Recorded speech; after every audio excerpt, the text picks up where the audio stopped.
Hi students. Let's talk about mutations and its effects. Earlier we had seen the different types of mutations and we saw that some of the mutations which we have are the point mutations.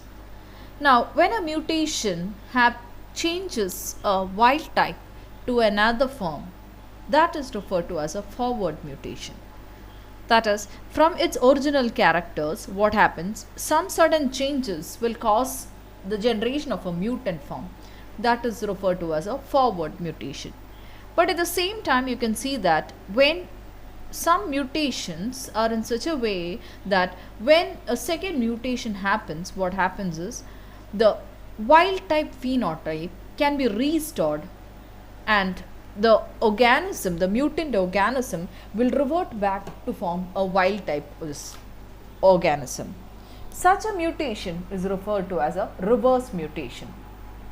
And the thing that we have to note is that sometimes a second mutation can occur at the same site of the original mutation, and if that happens in such a way, it is known as a reversion mutation in a true sense. Okay, and a true reversion converts a mutant nucleotide sequence back to the wild type sequences. But sometimes what happens, this second mutation can occur at a different site than the original mutation, and that is called a suppressor mutation. And this suppressor mutation can be either within the same gene, okay, or it might be in a different gene, either the same gene or in a different gene. If it's in the same gene, it is referred to as an intragenic suppressor mutation, as well as if it occurs in a different gene, it is referred to as an extragenic suppressor mutation. So a suppressor mutation is a mutation which will help us to what? Suppress the effect of a particular mutation which had previously been formed. And so now let's go into reversion mutations as well as the suppressor mutations, because without examples it will be you will find it a bit difficult to understand. So let's go into the details with some examples. Now if we go to consider point mutations, point mutations would lead to changes in the DNA sequences, and those DNA sequences, when it gets changed, it will result in the formation of changed amino acids, and sometimes changed proteins also would result as a result of the mutations. Now consider the first one where none is been given, that is a what?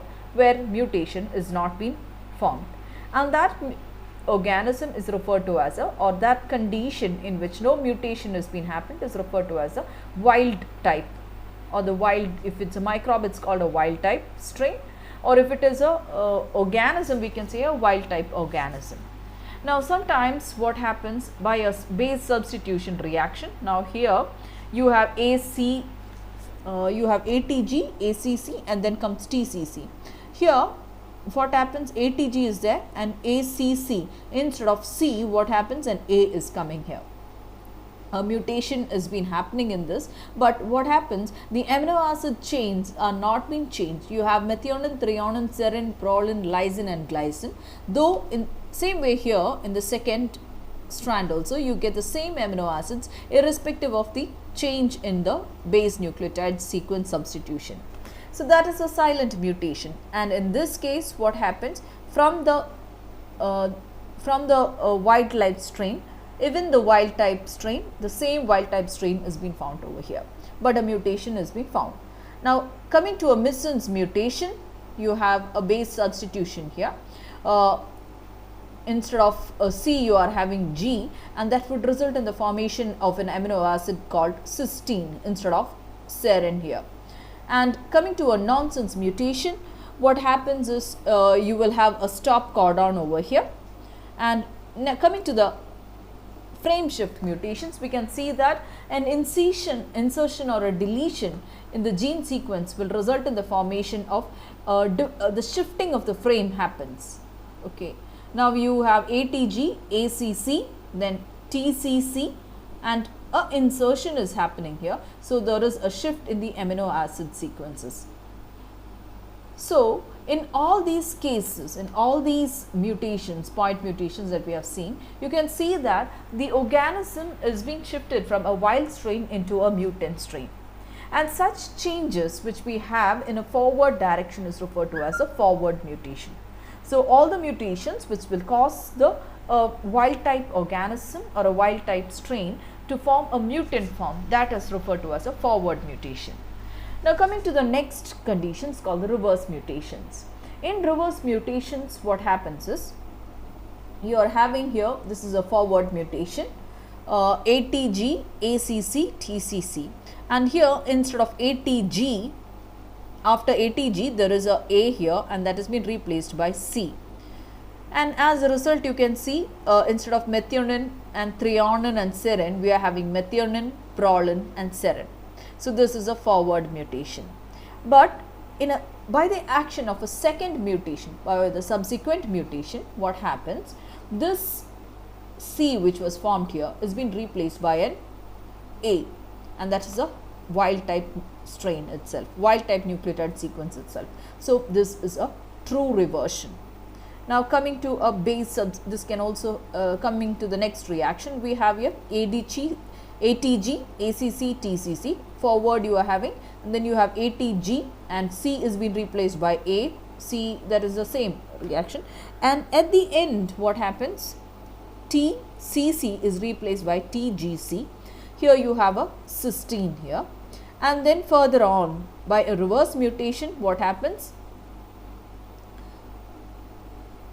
You have TCC here, and that has been replaced by, here another mutation is happening. Instead of T, it comes here A. And AGC, the codon AGC is also been coding for the same amino acid. So, here as well as here there is a mutation, but in effect they are coding for the same amino acid. So, such mutations which will help us to revert the action of first mutation by true reversion, okay, which helps us to reverse the mutant form back to the wild type form, that is referred to as a reversion. And here we are having a true reversion, that is methionine, threonine and serine is being converted to methionine, threonine and serine itself. Now, in some cases this could also lead to an equivalent reversion.